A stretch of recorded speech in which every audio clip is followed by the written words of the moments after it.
Hello, hi guys! Magandang hapon sa inyong lahat. This is Gina Rodriguez from my Sagari channel, a faith healer o Zumata reader. So ngayong hapon na to, tignan natin na nagsasabihin sa'yo ng ating mga gabay. So this is monthly gabay for the month of March 2024 for the sign of Cancer. So Cancer, welcome to my channel. Ano kayang messages, advices ng spirit guides ang ating masasaga for today's video? Kanina naman kayang energy or kaganapan sa buhay ng mga Cancerian ng ating maagilap. So guys, this reading is a general reading lamang. Hindi lahat makaka-resonate.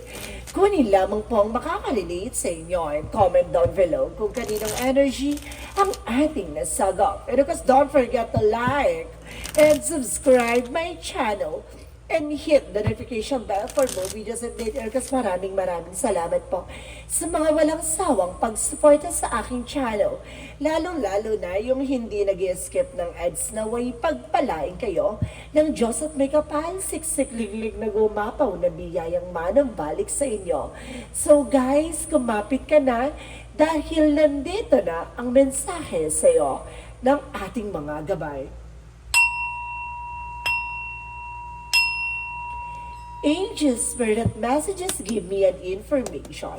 Ano kayang gusto sabihin sa'yo ng ating mga gabay? There's a temperance for a perfect timing.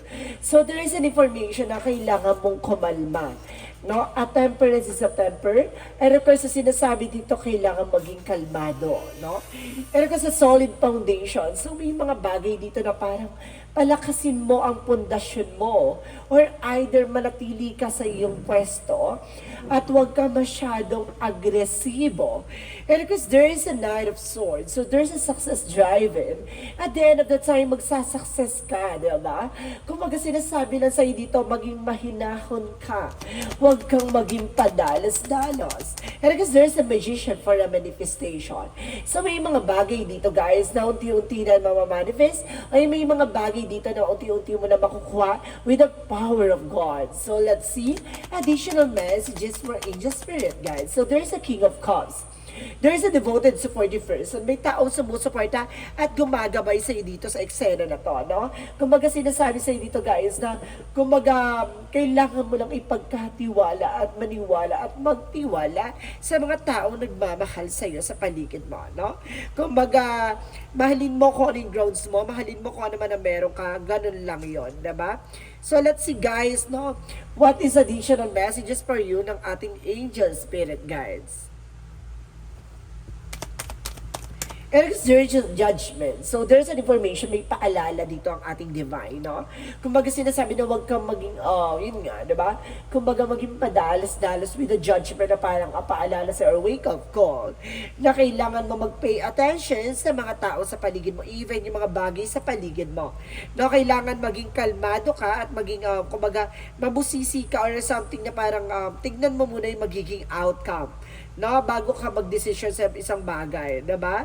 Kumbaga ganun lang yon. So there's a tower moment for a major changes. Dito may babaguhin ang sistema or babaguhin na yung eksena, no? Kumbaga sinasabi na unti-unti nang magbabago. A major changes coming in for you. So let's see what is a temperance. Our temperance represent the wheel of fortune. So there's a good luck. So maaaring may swerteng papasok na sa dito. Kumbaga ito ay pang matagalan kasi solid foundation nga ika nga, di ba? Kumbaga ito ay kumbaga dahil sa itinanim mo or dahil sa mga bagay na ginawa mo ay ang aanihin mo yung mga bagay na yan. And of course there is the Eight of Wands. So fast communication and fast movement. So there's a travel guys. So talaga sinasabi na may kumbaga may mensahe sa iyo yung mga gawin na bibilis na takbo ng eksena. No? Kumbaga nag-iisip ka kasi this past few weeks or this past few months na parang, parang ang bagal-bagal ng eksena. So this is the moment na parang bibilis na. And because there's a devil card. So there's an information with the magician, the devil. So it means may gumagawa sa'yo ng black magic and foe. So nire-represent dito guys na kumbaga mayroong mga tao sa paligid mo na parang hindi totoo. Maging aware. So there's an information with the Queen of Wands. Confidence. So the more na confidence ka, the more na magsasuccess ka. So let's see what is the judgment. So there's a Knight of Pentacle, so there's a security, so that maging secure ka sa finances mo with a judgment. So, paalala sa'yo ng proteksyonan mo, pangalagaan mo kung ano man ang meron ka. Baka agawin sa'yo. So, let's see what is the Tower moment. So, there's a Three of Cups. So, there's a celebration coming in for you. May mga celebrasyong magaganap dito na magdadala ng major changes. So what is that Temperance? And of course, that Wheel of Fortune. So there's a Nine of Wands. Slow and steady, no? Slowly but surely. So ibig sabihin nito, kumaga ang pagiging mahinahon ay magdadala sa inyo ng tagumpay. Ang mga padalos-dalos sa inyo mga nadadapa sa eksena. No? So let's see what is the Nine of Swords and the Eight of Wands. So there's the Five of Cups. So there's a regret or something disappointment. So maraming mensahe sa iyo ang ating mga gabay na maraming mga bagay na hindi man na isa sa katuparan ngayon. Don't you worry, no? Kung continue what you're doing, huwag ka masyado magpapa-apekto sa mga bagay-bagay na hindi mo pa nakukuha. Ganun lang yun. So there's a Magician, and of course there's a Devil for the Two of Wands. So there's a choices. So may mga bagay dito na ginugulo ang isipan mo, no? Parang magulo yung mga balak mo sa buhay mo. Na parang there's a confusion rather, guys. So let's see what is the King of Wands and the Queen of Wands. The King of Cups and the Queen of Wands. So there's an information with the Six of Wands. There's a victory and success. At the end of the time, magiging matagumpay ka sa larangan ng pinangahawakan mo. So let's see what is the Judgment. And of course, there's a Knight of Pentacles. So there is a Hermit card. A soul searching and soul enlightenment. So may mga bagay dito na maglilinaw sa about sa spirituality with the Judgment. So kung ibig sabihin dito, the inner calling, or of course that inner authority, or either enlightenment. So may mga bagay talaga na maglilinaw sa iyo about sa spiritual. No, kumbaga, matutuklasan mo kung sino yung mga humahadlang, sino yung mga bagay, sino yung mga taong kumbaga gumagawa ng hindi patas, sa mga taong gumagawa ng something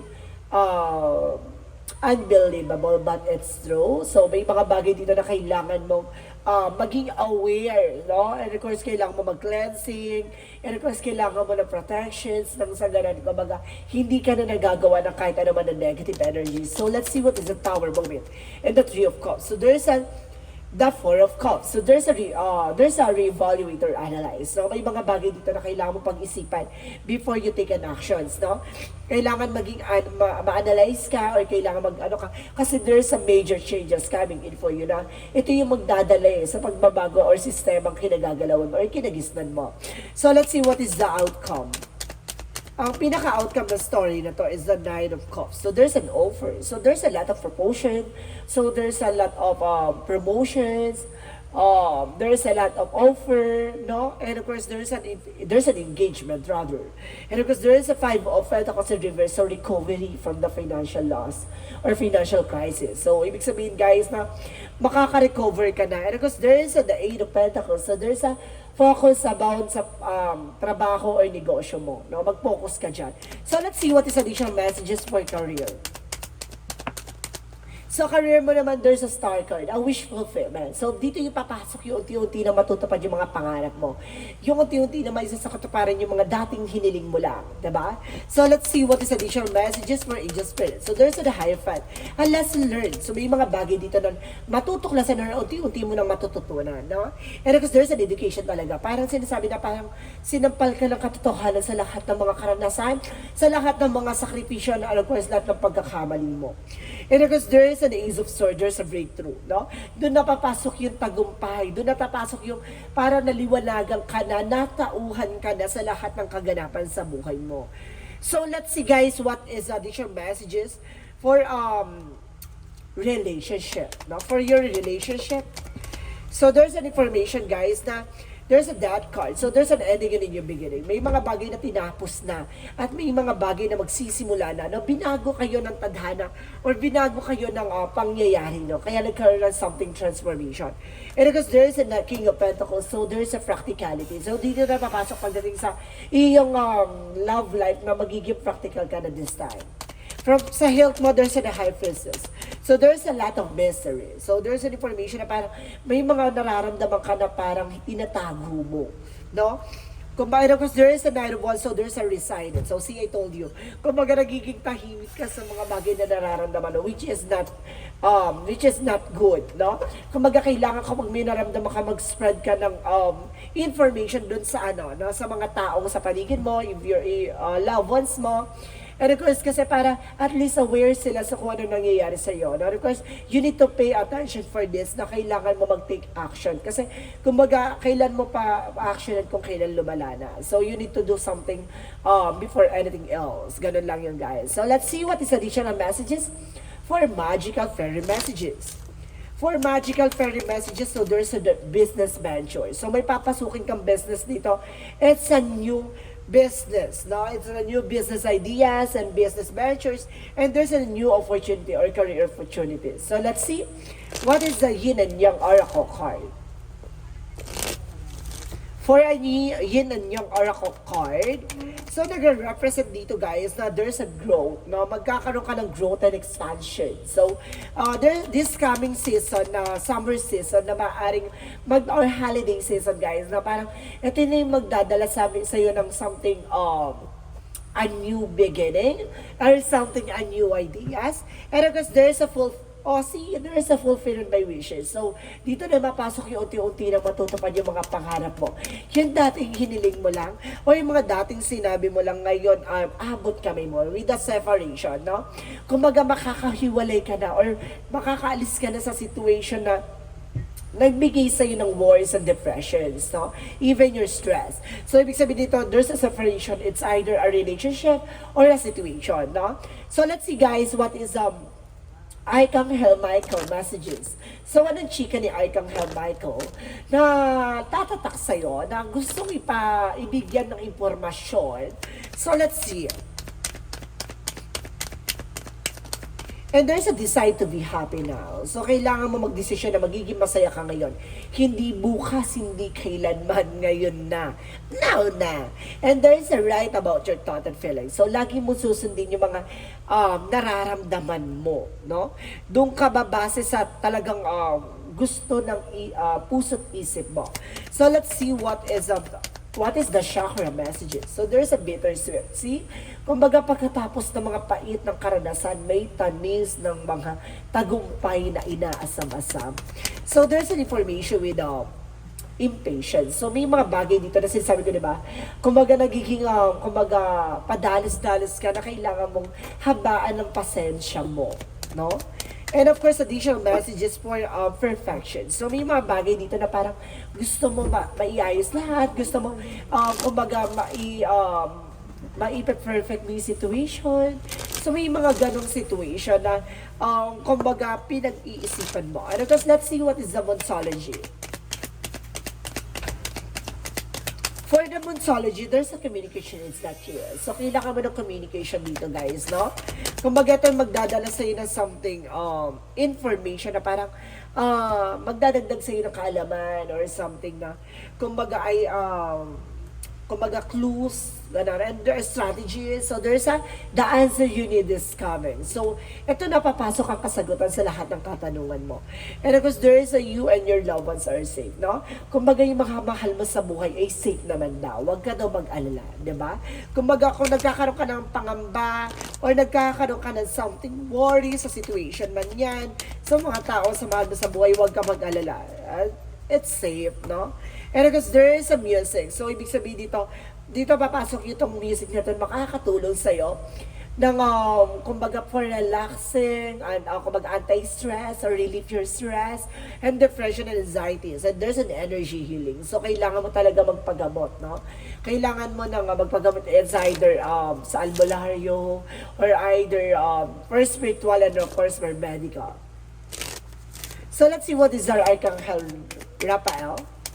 For Archangel Raphael, nire-represent dito na consultant nutritionist. So, some of you guys, kung tumataba ka ng it's not ordinary, or either pumapayat ka, it's not ordinary, so you need to consult with a nutritionist, a specialist, and there is an information with our relationship. So, kumbaga may kaugnayan din ang inyong relasyon. So, let's see what is additional messages for your spirit guide. So there's an information with a surrender to that sweetness. So there's an information na make love in this situation or make love in love life. So ibig sabihin dito kumbaga mahalin mo kung ano man yung grounds mo. And because there's an information na learning how to be human. So, kailangan mo matuto na pagiging isang tao, diba?